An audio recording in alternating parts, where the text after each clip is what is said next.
of the past, phantoms of a world gone by, speak again their immortal tale, the Knightsbridge Mystery.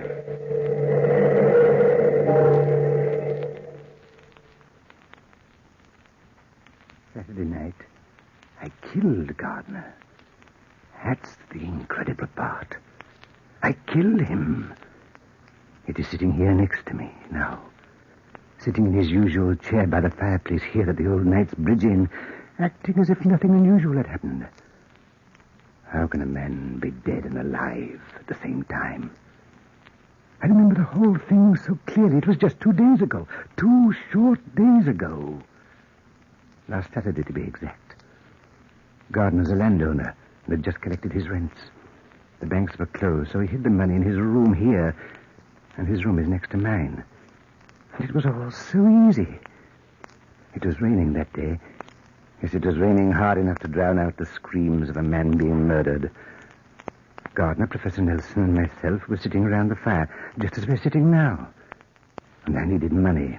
Needed it desperately. Not for myself, I don't count anymore, but for my son, my boy Jack. He's 21, and a man needs money to keep his son in college. I'd done everything I could think of to raise that money. I'd even worn various disguises, wigs and makeup, and sat on the steps of the bank in London to beg for farthings. Imagine it. Me, Captain Cowan, being a beggar on the streets.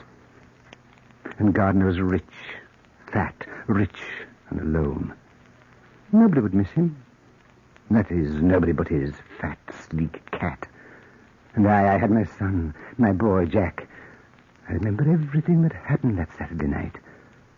The 3 of us, Gardner, Professor Nelson, and myself, were sitting around the fireplace, and it was raining.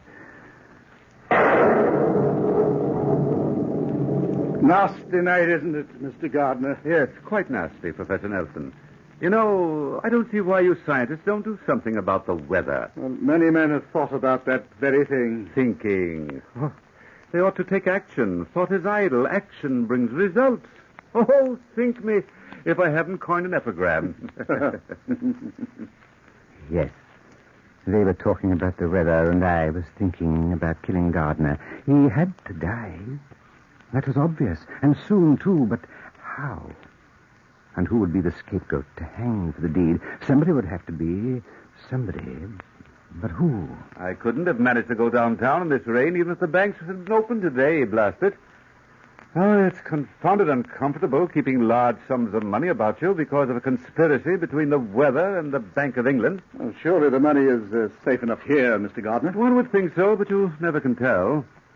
Nothing makes a man more jumpy than keeping a large sum of money in his top bureau drawer. Of course, there's always the danger of robbery. Robbery, yes. Or murder. Murder, Captain Cowan. Oh, nobody in the Gardner family has died for generations. We Gardners just don't die. Rather set against that sort of thing. You've made up your mind to it, eh, Gardner? Quite, Professor. That should have been my first hint. He himself definitely said he couldn't die.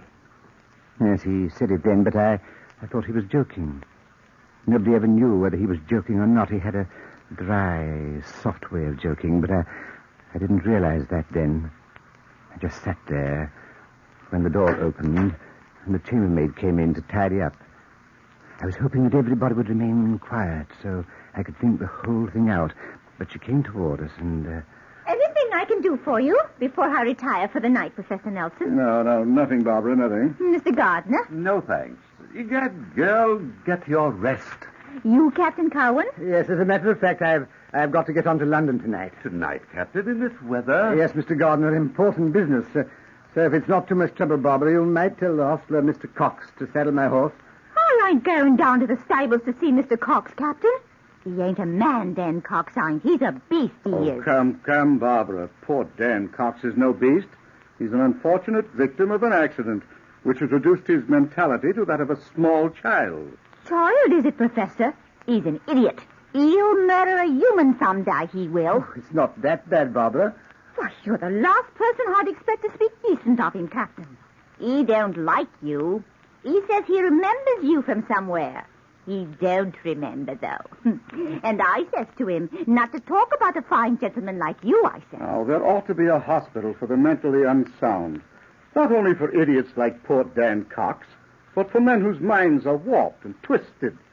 And those people may be completely harmless, but they need medical care. Do you think so, Professor? I'm sure of it. I've conducted many interesting psychological experiments on the subject, Captain. I've even known men who think they've committed a crime. Is there anything else, gentlemen? No, thank you, Barbara. Good night, Barbara. Good night. Good night. Good night, Barbara. You interest me, Professor. It's a fascinating subject, Cowan. There was a man once who thought he had murdered his wife and 2 children. He went to the station house, confessed the murder, and then killed himself. And he hadn't committed a crime at all? No, not at all. No, not at all. Well, gentlemen, you must excuse me. If I'm going to get to London tonight, I must be off. Good night, gentlemen. Good night, Coward.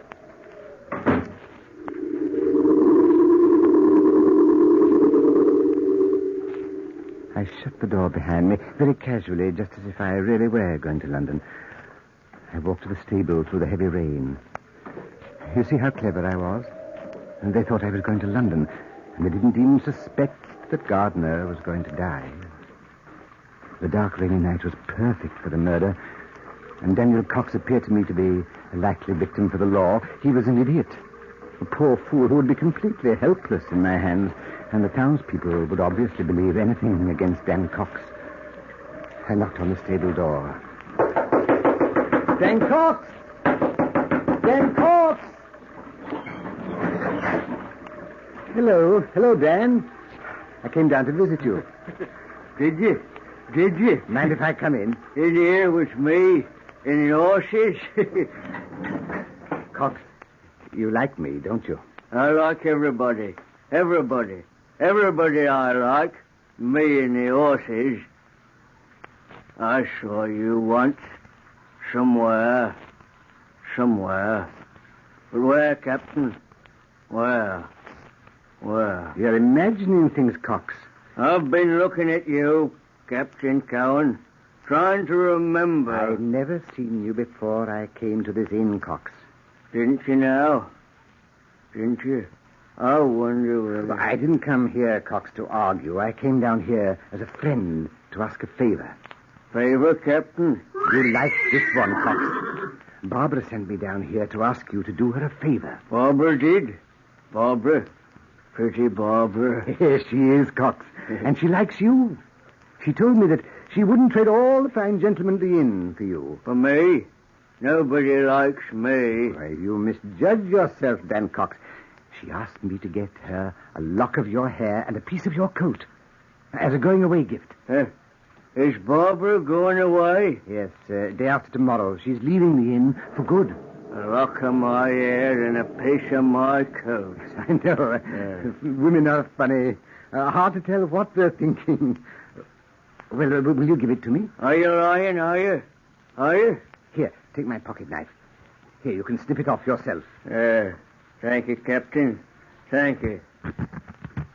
Here's the claws in the air. Nobody ever liked me before. Just my horses. Thank you, Cox. Why do you look at me like that, Captain? I was thinking what a lucky man you are, Cox. Oh, will you bridle my horse before you turn in for the night? I'll be leaving for London shortly. Yes, sir, I'll bridle Queenie right away.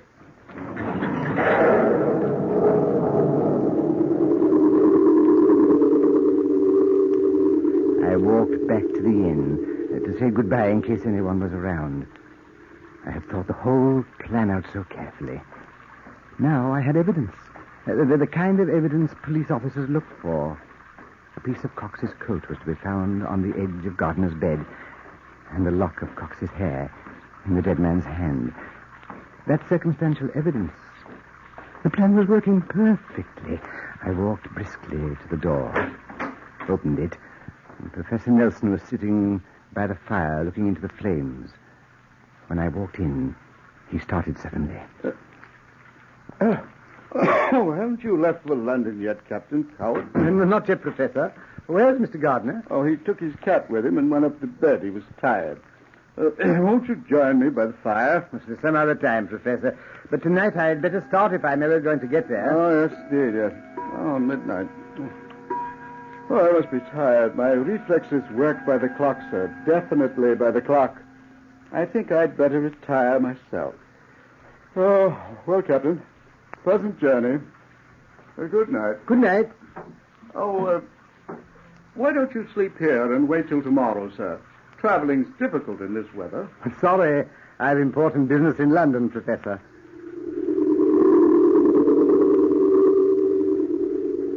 I stood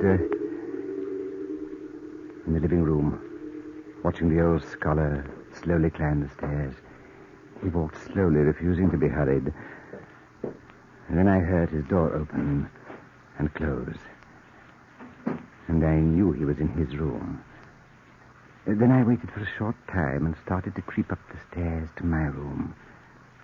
I had to prepare my makeup for the change from the genius Cowan to the idiot Cox. Gardner had to die.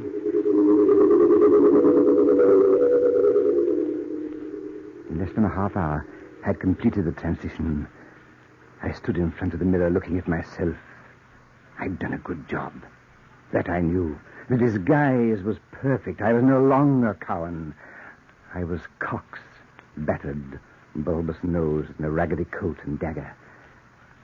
I crept slowly to my window and opened it, planning every move, and I was clever.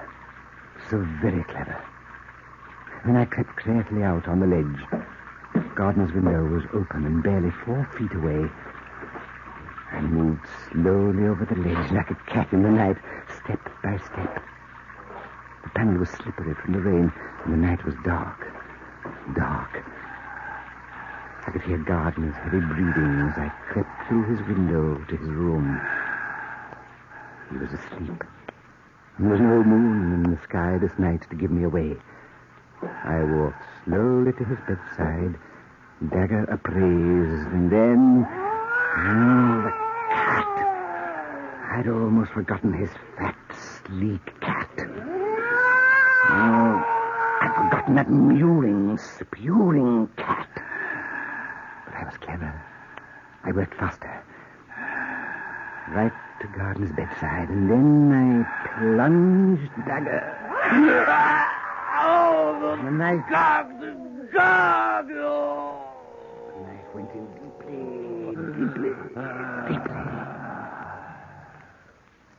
And I remember his last breath. It was like the sound of a dying fire or the moaning of the wind, the futile gasping. And then he was dead. Dead. You see, I did kill him. I remember every single detail, and I was so clever.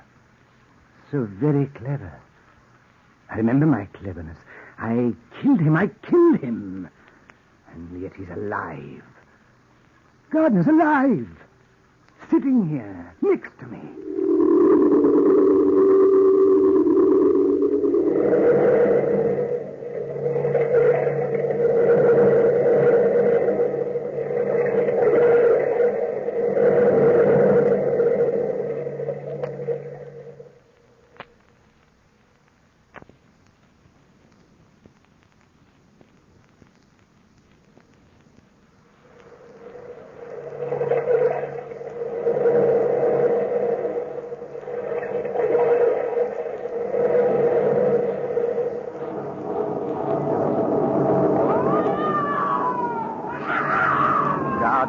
Dead.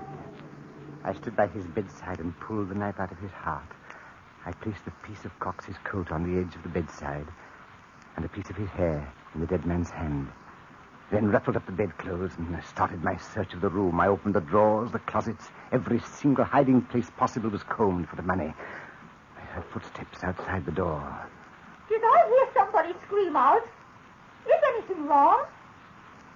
Funny, I thought I heard. I had to work quickly. Get the money. Then I remembered Gardner had said it was in the top bureau drawer in the corner. Yes, in the top bureau drawer. And there it was. A knock on the door disturbed me.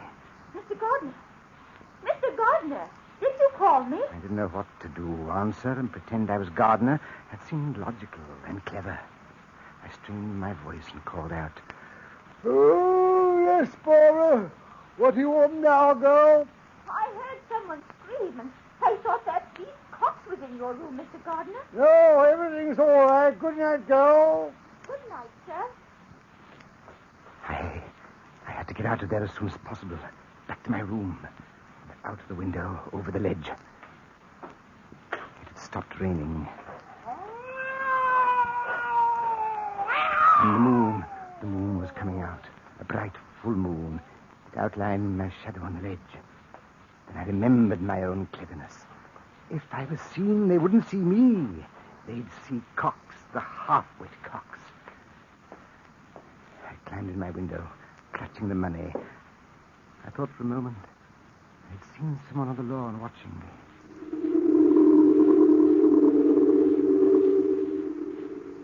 Once in my room, I removed my makeup and prepared to leave.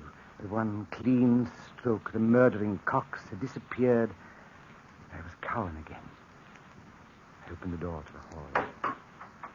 Crept down the hall to the stairs. I noticed a candle burning in the parlor. The chambermaid was standing there in a pool of light, talking to Nelson. That was a hitch in my plans. Professor, I tell you, I heard someone scream out. If you're half the man you claim to be, Professor, you'd go down to that stable and find out what Dan Cox is up to.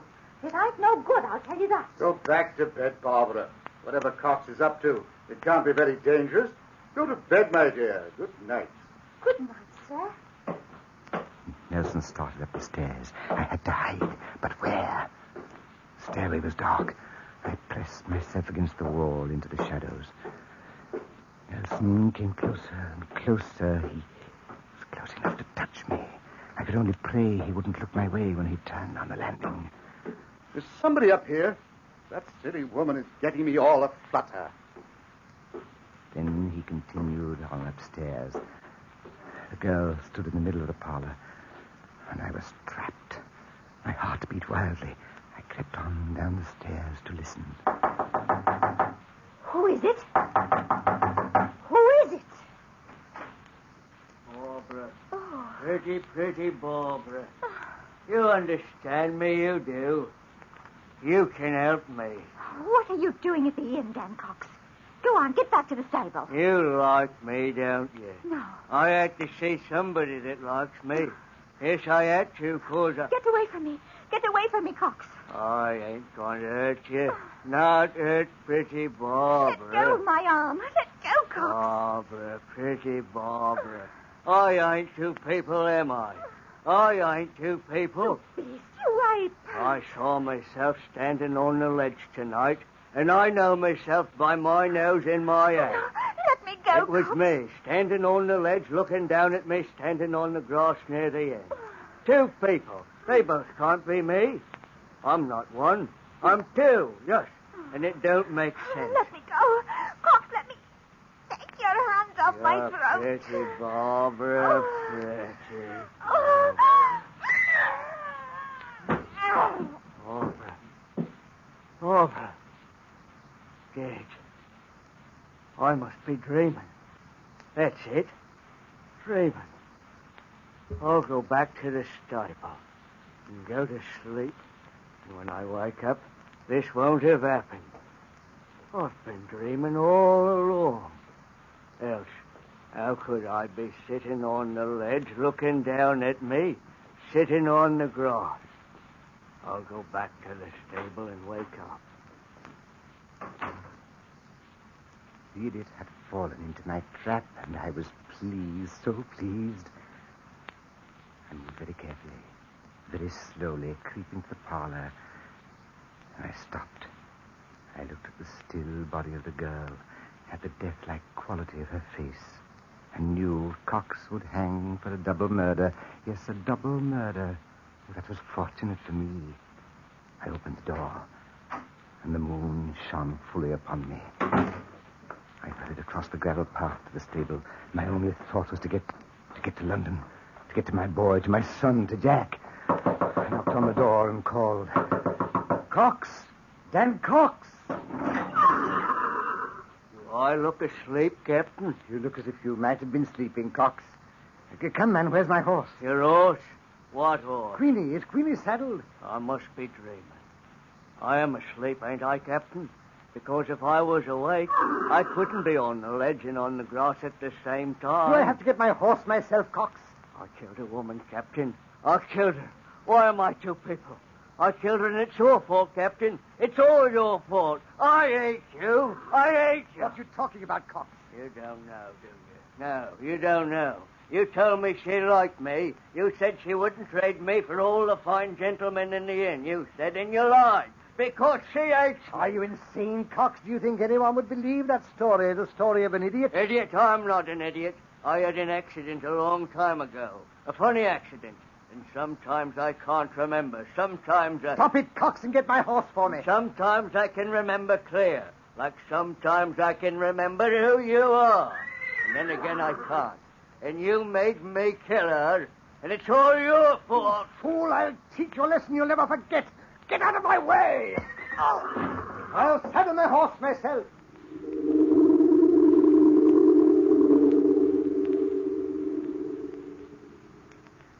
I rode off, leaving Cox sobbing like a baby in the corner. I went to London to my son. I paid his bills, gave him his allowance for the year, and hid the rest of the money on my person.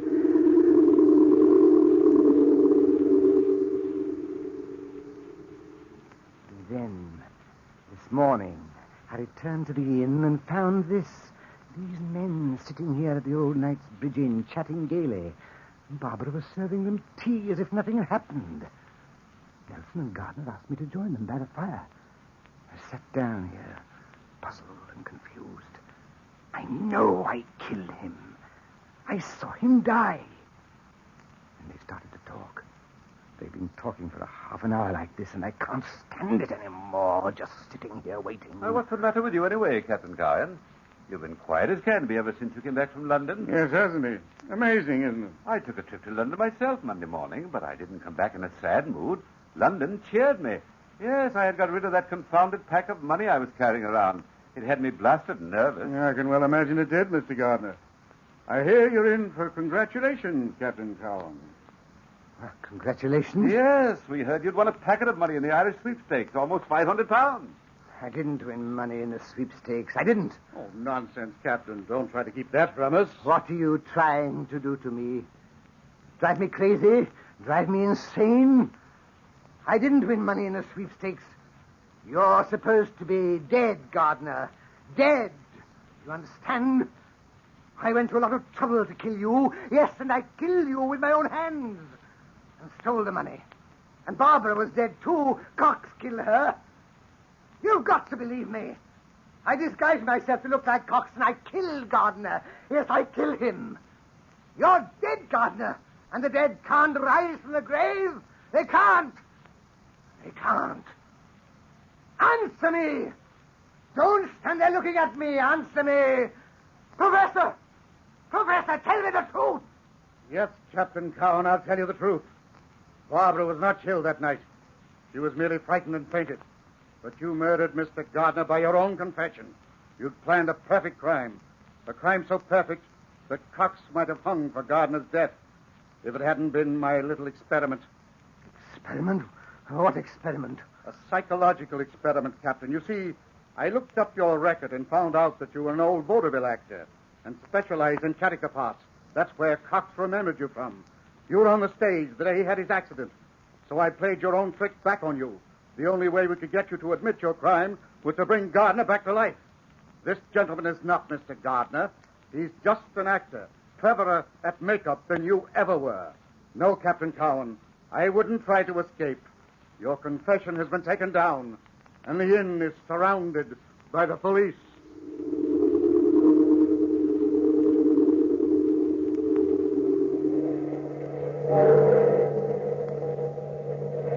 From the time-worn pages of the past, we have recalled the Knightsbridge mystery. Bellkeeper, toll the bell.